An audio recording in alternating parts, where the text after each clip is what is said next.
I'd like to wish you a happy Thanksgiving here in Canada. Now, I'm just plain curious, so I started to look at when the first Thanksgivings were celebrated, and it's earlier in Canada than in the United States, but Thanksgiving is an ancient ceremony. Throughout history, mankind has kind of celebrated the bountiful harvest with different forms of Thanksgiving ceremonies. Before the establishment, I would say, of formal calendars, as we know them, or religions, ancient farmers and farming communities believed that the crops contained spirits, which caused the crops to grow, become full, and then eventually die. Because they believed these spirits would be released when the crops were harvested, when they cut them down, or that they had to be destroyed or plowed back in, they were afraid that these spirits might take revenge on them individually or on the village. So they invented harvest festivals to celebrate the crops, but also the defeat of these spirits. In other words, they might have cut the crops which released the spirits, but they had defeated them. But it eventually evolved in many different ways from the ancient Greeks, the Romans, the Chinese, and the Egyptians, to name a few.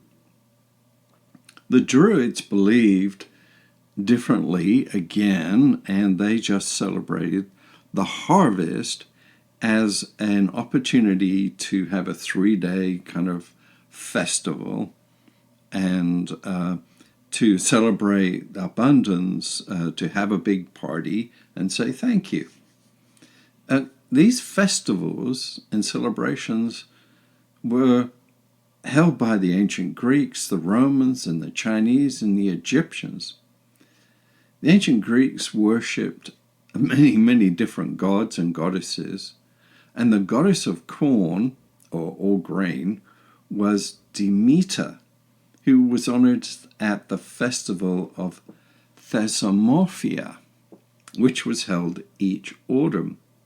On the first day of the festival, married women, possibly connecting with childbirth and the rearing of crops, would build leafy shelters and furnish them with couches made with plants.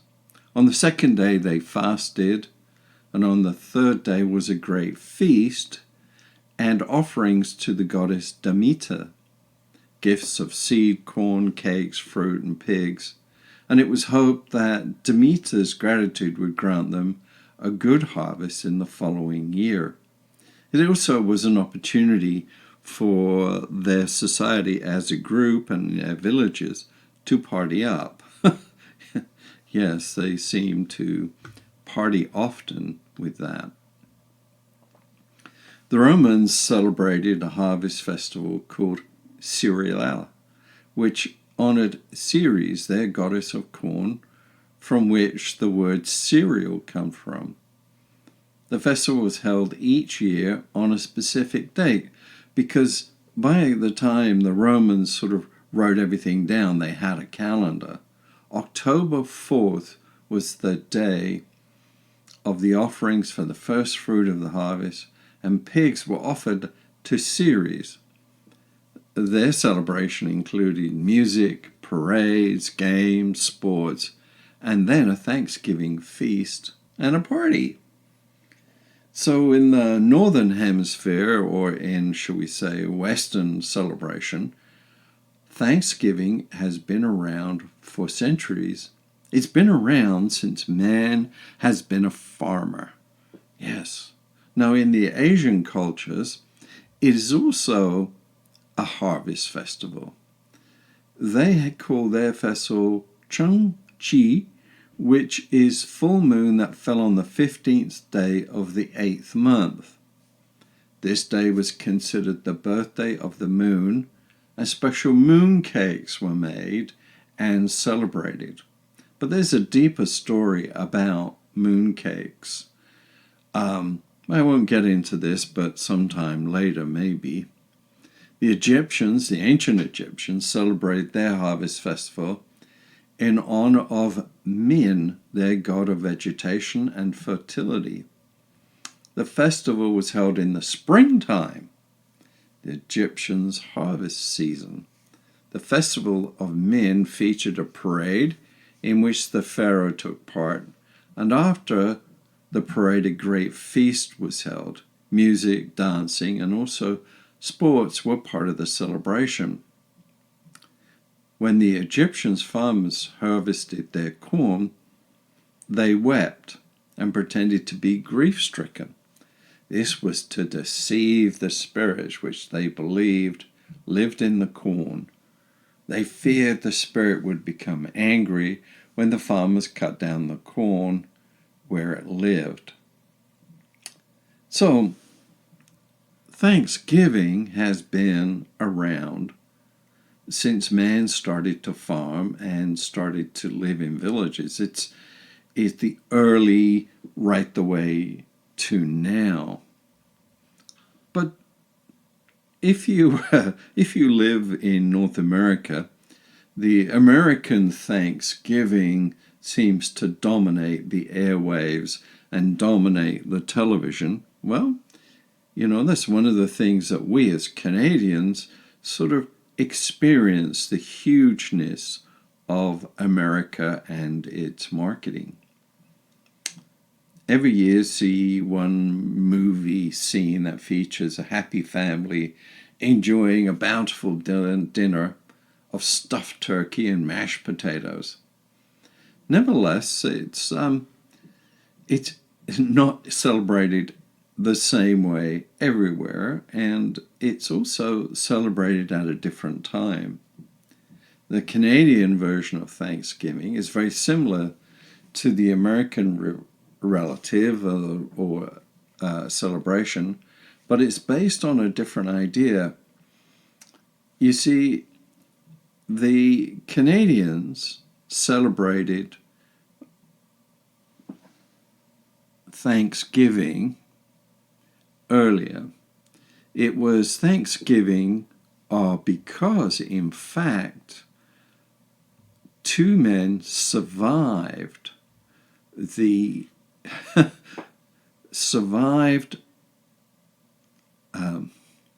an exploration trip.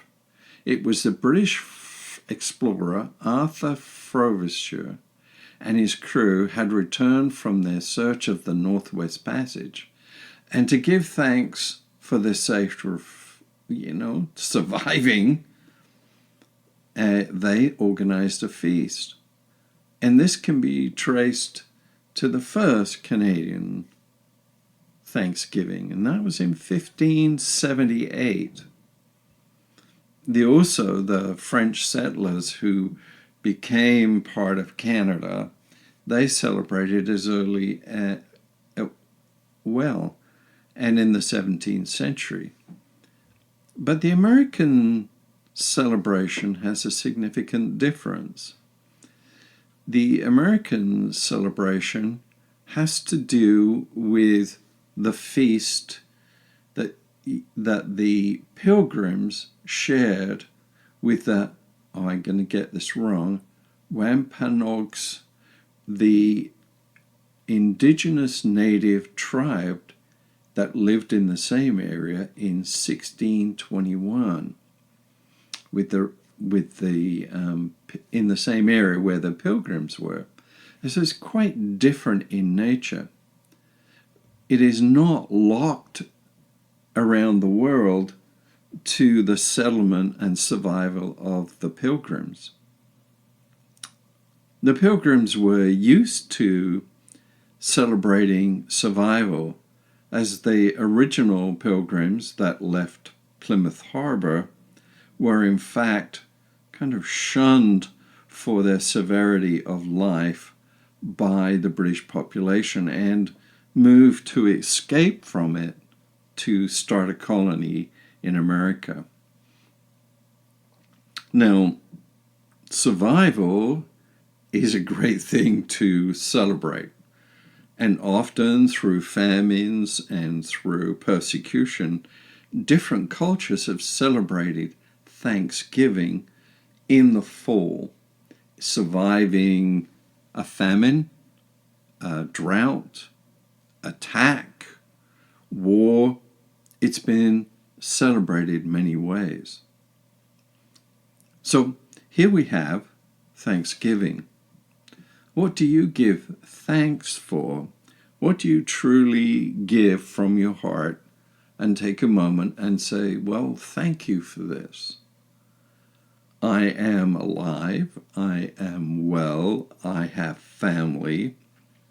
I have loved ones. I have a free society.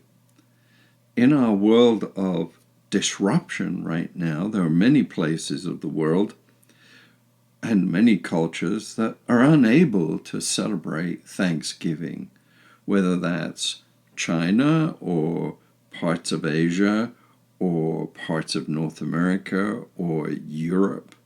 I mean, we are in such a time of turmoil.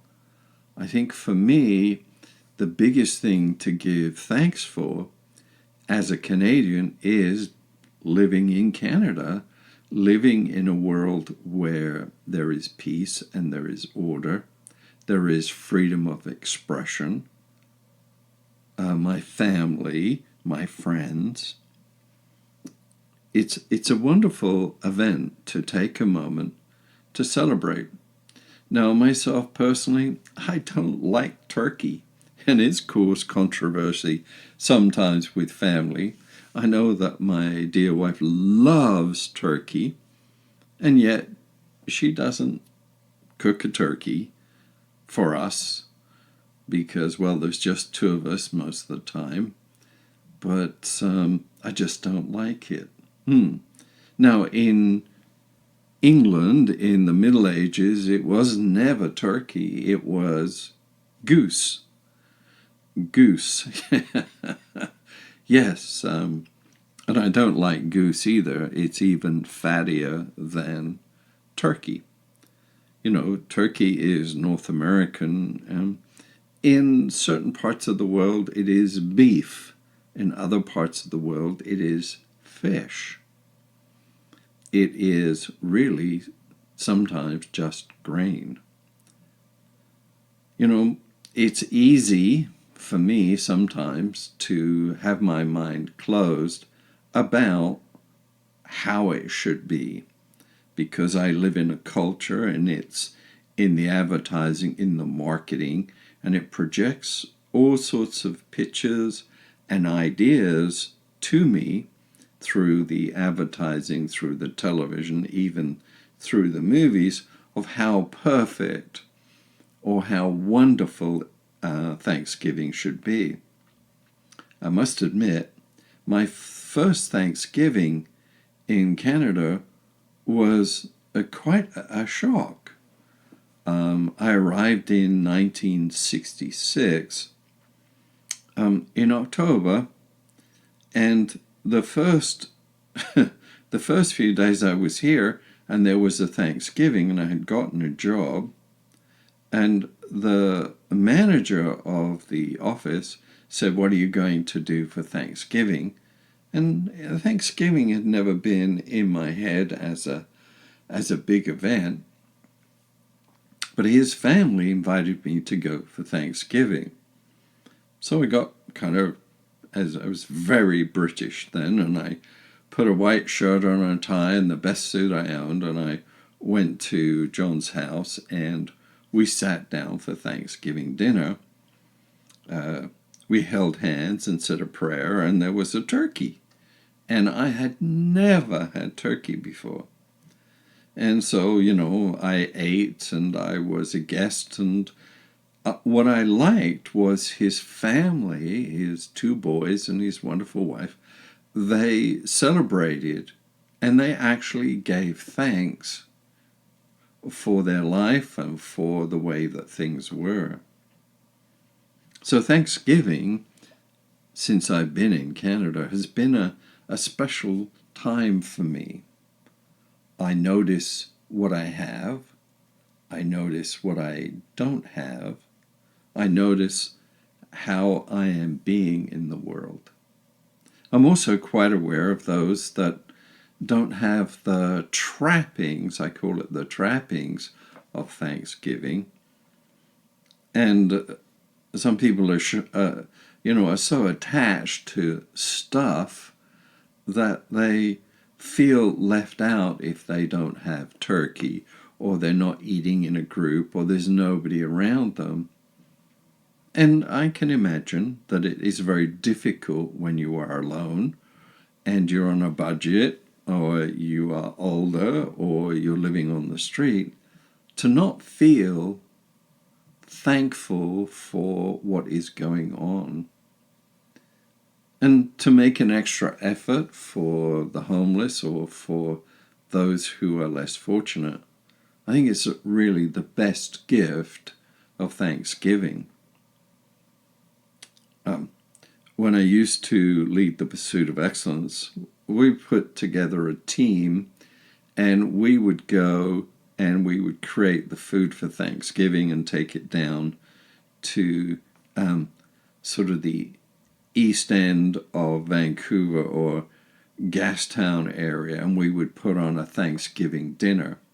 Later, we used to contribute to the Salvation Army dinner by taking stuff there.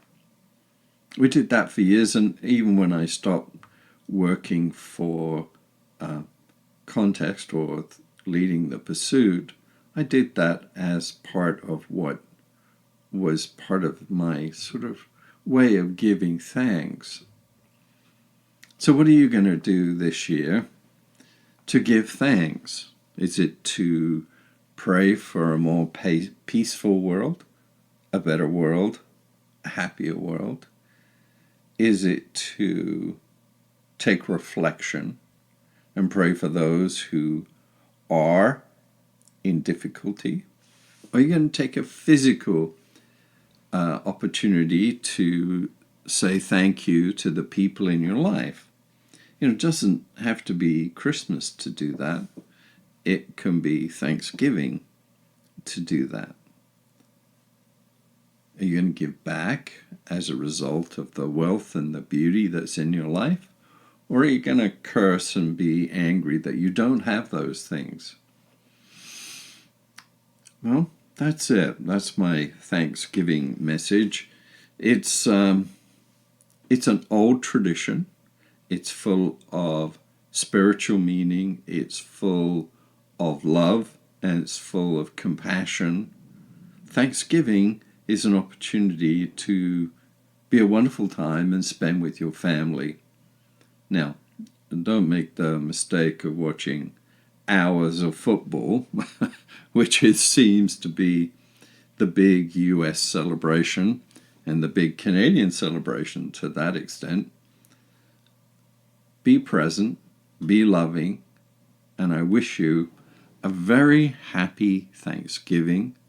I send the love and peace to you all. Bye-bye, Jeffrey.